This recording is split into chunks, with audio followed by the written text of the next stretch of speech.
7 kings, over $100 billion in combined wealth.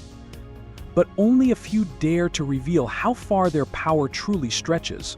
Hidden inside 3,000-room palaces and behind vaulted steel doors lies a world few outsiders have seen. This isn't just royalty, it's a global empire wrapped in gold and secrecy. King Abdullah II, the Golden Guardian of Jordan. $750 million net worth. A $150 million palace. And a collection of 70 rare cars worth another $15 million. These numbers alone place King Abdullah I of Jordan in a league of his own. But his story isn't just one of gold and horsepower, it's a tale of legacy, restraint, and strategic power in the heart of the Middle East. Born of royal Hashemite blood and trained at Sandhurst, King Abdullah represents one of the rare monarchs who has walked both in a soldier's boots and under a royal canopy. His military background isn't for show. He once served as a commander of Jordan's elite special forces. And that discipline, that precision, echoes through his taste in luxury. He doesn't flaunt, he fortifies. His official residence, the Beit al-Erdun Palace, is a marvel cloaked in tradition and opulence. Inside its $150 million walls, you'll find Italian marble, carved cedar wood, and ceilings painted in gold leaf, a palace where politics meets poetry. And yet, few have ever seen its heart. The king keeps his world private, guarded not just by walls, but by loyalty. Beyond the palace gates is a garage that reads like a billionaire's wish list, from McLaren supercars to vintage Bentleys. But every car is carefully chosen, much like the king himself, quiet, understated, but undeniably powerful. Unlike flashier rulers in the region, King Abdullah doesn't rely on spectacle. He relies on presence. He shows up to global summits like a general, not a celebrity. His wealth isn't just stored in vaults, it's embedded in influence, diplomacy, and the ironclad stability of Jordan itself. And maybe that's his greatest luxury of all: a kingdom that listens, a throne that commands without noise, and a crown held not just by gold, but by earned respect. King Hammad of Bahrain, the Sky King. $400 million for a private jet, $60 million for a palace. And a king who rules from above. In the shimmering island nation of Bahrain, where the sea kisses skyscrapers and oil fuels ambition, King Hammad bin Isa Al Khalifa reigns not only from a throne but often from 30,000 feet above. His personal aircraft, a customized Boeing 747, is less plain, more flying kingdom. Outfitted with gold-trimmed lounges, private prayer rooms, and even a pressurized sleeping chamber, the jet costs more than the GDP of some small countries. And yet, for King Hammad, it's not extravagance, it's image, diplomacy, and power on wings. Bahrain may be small in size, but King Hammad's ambitions are sky-high. Since assuming power in 1999, he has transformed the country's economy, turning it into a financial hub and political linchpin in the Gulf. And with that rise came symbols: a $60 million royal palace, glimmering under Arabian sun, nestled in manicured gardens where falcons fly and marble fountains whisper of ancient dynasties. But the king's luxury doesn't stop at infrastructure. He is known for his personal affinity for rare horses, elite watches, and international art. He reportedly owns racehorses bred for millions and gifted to world leaders. His watch collection includes timepieces so rare, they've never appeared in auctions, only in private deals among the ultra-elite. Still, his most important possession may be his discretion. King Hammad rarely makes international headlines, not because he avoids the world stage, but because he chooses silence over spectacle. In a region marked by louder rulers, his leadership style is defined by calculated movements, private influence, and behind-the-scenes diplomacy. He's a monarch who prefers altitude over attention. And while the world debates oil, politics, and power, King Hammad simply boards his golden jet and soars above it all. Before we continue, which of these rulers has surprised you the most so far? Drop their name in the comments, we're reading everyone. And if you haven't yet, hit that subscribe button. The next king might just change everything you thought you knew about power. King Mohammed V of Morocco, royalty and restraint. $150 million private jet. Multiple palaces across 3 continents. And yet, a king who speaks rarely and strikes quietly. King Mohammed V of Morocco isn't the loudest monarch in the Arab world, but make no mistake, his presence is deeply felt, and his wealth is quietly overwhelming. Born into one of the oldest royal dynasties still in power, King Mohammed has cultivated an image of scholarly refinement, modern governance, and subtle luxury. He doesn't ride golden elevators or flaunt Bugattis in the press. Instead, his luxury is woven into architecture, diplomacy, and quiet command. His personal Boeing 747, valued at over $150 million, is fitted not just for flight, but for rule. A conference room with encrypted communications, a full bedroom suite, and a mobile security center that rivals military command hubs. His primary palace in Rabat is adorned with handcrafted mosaics, silk tapestries, and artifacts dating back centuries. But that's just one of dozens of royal properties, spanning from the Mediterranean coast to Parisian penthouses. Even his wardrobe is strategic custom kaftans tailored by Morocco's elite artisans, blending tradition with fashion-forward symbolism. Every appearance is measured, calculated like a king who knows that silence can be louder than speech. Quick question: if you had one royal perk for a day jet, palace, or car, what would you choose? Comment below. Your answers may surprise you and us too. Unlike some of his Gulf counterparts, King Mohammed VI focuses his wealth on influence, not indulgence. He's known for generous donations to hospitals, universities, and mosques. In fact, Morocco's Islamic cultural diplomacy under his leadership has quietly extended into sub-Saharan Africa and Europe, making him not just a king of Morocco, but a voice in the global Muslim world. He rarely speaks to the press. He doesn't post or pose. And yet, every move makes headlines across North Africa and Europe. In a region of roaring wealth and gold-plated excess, King Mohammed VI is a whisper with weight, a monarch, wrapped in velvet, moving like thunder behind the curtain. Sheikh Mohammed of Dubai, architect of excess. $500 million palace. A $350 million super yacht. And a city that reflects his mind, tall, golden, and impossible. Sheikh Mohammed bin Rashid Al Maktoum doesn't just live in Dubai, he is Dubai. Every skyscraper that glimmers in the desert sun, every luxury car that glides down Sheikh Zayed Road, whispers of a ruler who turned empty sand into a world capital. His palace is more than a home, it's a fortress of ambition. Estimated at over $500 million, Zabiel Palace is where vision becomes command.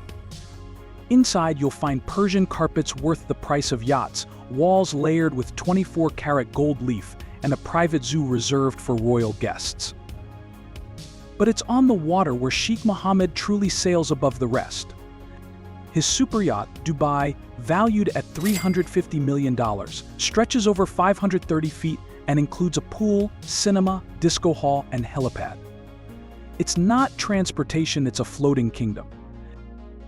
He doesn't just buy fast cars, he collects them. His garage rivals Monaco's Grand Prix with Bugattis, Koenigseggs, and gold-wrapped Lamborghinis, each tuned and personalized like a signature. But there's more to Sheikh Mohammed than just horsepower and glass towers. He's a poet, a horseman, and a relentless reformer. Under his reign, Dubai has become the Las Vegas of the Middle East, the Singapore of the Gulf, and a symbol of Arab futurism. Love or hate the glitz, his vision is undeniable. While other rulers inherited empires, he built one. From the tallest building in the world to artificial islands seen from space, Sheikh Mohammed's kingdom isn't bound by borders, it's defined by scale. And in that scale, he carved a legacy no desert wind can ever erase. King Salman of Saudi Arabia, power and preservation. In the heart of the Arabian Peninsula, lies a kingdom older than oil and a king whose very name commands silence. King Salman bin Abdulaziz Al Saud, the custodian of the two holy mosques, presides not just over a country, but over a realm where faith, oil, and fortune are indivisible. At the age of 88, King Salman still holds one of the most powerful titles in the Islamic world and sits atop a royal fortune estimated at $20 billion. His primary residence, the Royal Palace in Riyadh, is a stronghold of staggering size and scale, reportedly worth $500 million, equipped not just with mosques, but also its own hospital, media center, and underground bunkers. The palace isn't public. It isn't for show. It's a cathedral of statecraft, guarded by men in silence and walls lined with Persian art and European crystal. Its marble halls have hosted presidents, kings, and generals, and in many cases, changed the course of world politics. His influence is not flashy. He does not flaunt wealth in interviews. Yet his reach extends into every oil contract, every Gulf alliance, every military maneuver across the region. And unlike the younger royals of Dubai or Qatar, King Salman's power is generational, historic. He is the living bridge between Saudi Arabia's past as a tribal empire and its future as a G20 economic force. The king's legacy, however, isn't just political. His family's private holdings stretch from global real estate to luxury hotels in London, Paris, and New York. His fleet of armored Mercedes Maybachs is valued in the hundreds of millions, and rumors speak of gold-plated aircraft designed to fly without compromise anywhere, anytime. He is a monarch of wait and warning. Where others dazzle, he decides. Where others entertain, King Salman enforces. In a world obsessed with flash, he remains the embodiment of controlled dominance, a ruler who speaks little but owns everything. Sultan Hassan al-Bolkiah, the untouchable tycoon. Some rulers wear gold. He lives inside it. Sultan Hassan al-Bolkiah of Brunei, once the richest man on earth, is the very definition of excess turned into identity. His kingdom may be tiny in size, but his wealth, estimated north of $28 billion at its peak, has made his name a global legend of royal extravagance. His palace, Istana Nurul Aman, is the largest residential palace in the world, boasting over 1,700 rooms, 257 bathrooms, and a banquet hall that can host 5,000 guests. Valued at over $1.4 billion, this architectural marvel gleams with 22-karat gold leaf, crystal chandeliers, and imported Italian marble, so rare it was flown in by private aircraft. And the vehicles? Over 7,000 cars, including a rumored 500 Rolls-Royces, form a fleet worth $2 billion, making it the largest private car collection in the world. His personal favorites? A gold-plated Mercedes-Benz S-Class and a one-of-a-kind Bentley Dominator SUV built exclusively for him. But the opulence doesn't stop at the garage. His infamous $20,000 haircuts flown in London barbers included have become the stuff of royal gossip. His personal aircraft, including a Boeing 747 decked out in solid gold, has been described as a flying palace by astonished foreign dignitaries. Yet behind the golden facade lies a man whose rule is absolute. He is Brunei, and Brunei is him. Sultan Hassan al-Bolkiah controls not just the monarchy, but the judiciary, the military, and the economic engine of his country. He is a spiritual leader, a political strongman, and a billionaire collector all in one. Critics may question the balance between his personal indulgences and the nation's development. But supporters see his wealth as a symbol of divine favor, a reflection of Brunei's oil-blessed destiny. Where others rule through power or persuasion, he rules through awe. And when your throne is carved in gold and guarded by silence, you don't need to shout. The world already hears you. Sheikh Mohammed bin Zayed, the billionaire visionary. He doesn't flaunt yachts. He doesn't chase headlines. Yet today, Sheikh Mohammed bin Zayed Al Nahyan, also known as MBZ, stands as one of the most powerful men, not just in the Middle East but in the modern world. As the ruler of Abu Dhabi and the president of the United Arab Emirates, MBZ commands over $30 billion in personal and family wealth. But more importantly, he controls sovereign investment funds valued at over $1 trillion, giving him influence that stretches from Wall Street to Shanghai, from tech startups in Silicon Valley to real estate in Paris. His official residence, while opulent, is cloaked in discretion. Yet his assets include the iconic Emirates Palace, a $3 billion structure that resembles something out of a desert fairy tale. With marble sourced from 13 countries, chandeliers made of pure Swarovski crystals, and rooms fitted with gold-plated iPads, it's not a hotel, it's a statement. A place where royalty, presidents, and kings gather not just to rest but to negotiate. Unlike flashier Gulf royals, MBZ's wealth is woven into infrastructure, diplomacy, and global positioning. His car collection includes rare Bugattis, Maybachs, and a custom-built Ferrari worth over $18 million. But you'd rarely see him behind the wheel. He's too busy moving pieces on the geopolitical chessboard. What sets him apart is not luxury, it's precision. MBZ is known for architecting the UAE's rapid rise as a military and economic power, playing a central role in shaping foreign policy in the region, brokering peace deals, and investing in the future through AI, space programs, and education. He is a ruler of the 21st century with the mind of a general and the resources of an empire. While others measure power in palaces and gold, Sheikh Mohammed bin Zayed measures it in silence, control, and reach. He doesn't need to be seen, he only needs to be obeyed. In a world obsessed with billionaires, few stop to ask, what happens when wealth meets royalty? We've just journeyed through golden palaces, fleets of supercars, private jets worth more than armies, and rulers whose every decision ripples across the globe. But beyond the gold and power lies something deeper: legacy. These kings and sultans aren't just rich. They are living symbols of empire, guardians of culture, and architects of nations. Their wealth may dazzle, but it is their silence, their precision, and their permanence that truly define them.